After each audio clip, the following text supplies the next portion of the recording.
Vi ia pele tu luna ngalelei malana pule fa so lo to so form leola. Wo tatu toi feilo e foi le nei fa opoponga o tala fo mai sa moa o se mai ala fa fonga. Le ato e tolo atu i tu o le temi sa ato faina e tufa faina i le tai se lau lima se fulu ta la mo tangata umo le atu no mai le tangata matue o atu i le pepe i le mafu anga o le toe fio le swinga na fai loe le fionga le teita i o le atu no le la aule la mali e topolanta vang fosi. Paulava si swinga lai titi e iei le tai au le nei, le mai ai o le taranoanga na po. Sa liu ai le tofa o no le puipuinga o le tatou whainga malo. O no lea lo loma le whainga filfilinga sa moa i le vai aso fau. O manatu ai, ina nei avea le whaamatu watu o le tatou se lau lima sfolo pe a maea na saini mene nei le so. E toe wha upuina ai wha pea o se whatou sina fo i le vai anga whau whai po le whainga malo. O lea ua manatu ai, o lea atolo po le tu inatu o le tatou se lau lima sfuru i tu malo umalawa. Se ia maea whainga pālota lai titi, o lo o alo atu iai le tatou atanu. O le saunoanga le fionga le pāre mia ina o whairua e manisa sui o komiti o whonu whaavai le atanu. Mai ua whaatu langa ai o le aso lua se fumale valu le maasina le nei, pe a maea whainga pālota la iti, o le awha matu ua toi loa ia se leni. O le silia liva se fulmaltasi miliona tala o le tupena te toi mai, o le proketi miliona tala i le paia inga ua tuanai. Le ua whaanganga le malo o le ato e tufatu i tu malo le atunu.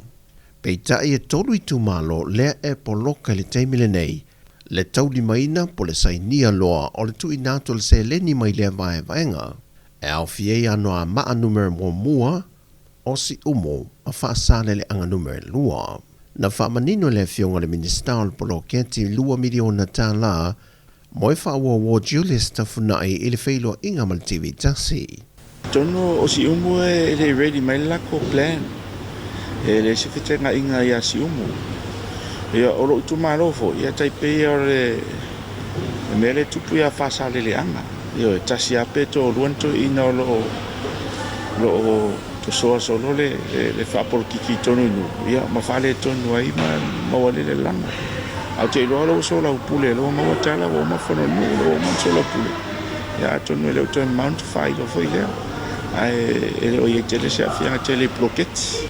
Le fionga le minister o tanga luengo tina matama itai, a tina nuu manga fisotai. Wa whaadia le nganga fia o le awhio anga o whenga i le whaai unga batu ina mai le whaamasinonga. Ele mata opolo fi nawe pe ele ma le awhio anga o le awaa. Le na whaalia se tasi o matai mai le awhio anga o whenga i whawhamai o le whale whaamasino le vai aso nei.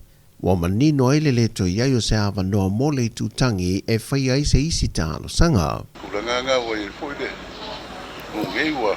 Avia fwede nganga o fifia. Langa peonga.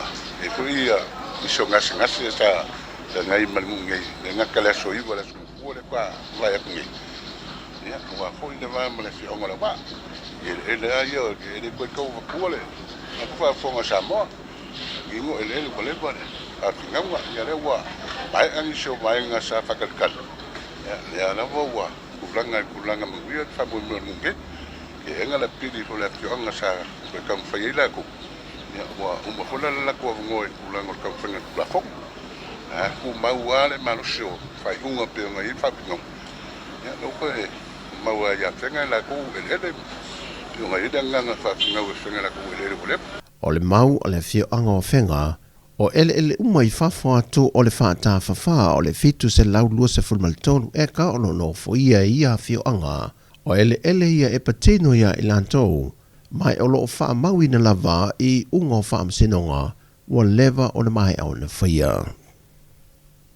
E tolu aso loo whatu tei ai se whontanga, i le whaltani maa loo le tau mea sina, e soalo pule i e sui o atunu mai le Pasifika, ma Samoa, o loo iei le tomai maleanga vai mata opo whasai e nisi, se i toe tilu lava wha solo i mata opo atu lai mai i le teimile nei sui e inga, e a fo mai i a fianga o le whaonga aina leo le wha teknolosi, E me se lava le AI po le Artificial Intelligent.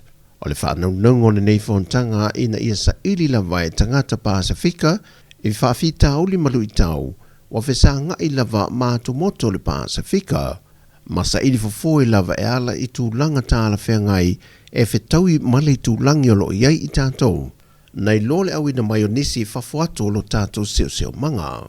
Ai mo sa mo lava lātou ia na whaadia le sui usafonu mai lo tātou atino. Ia o Samoa o le au sui ia po o researchers i tātou nei Samoa ia mtau putau teknolosi.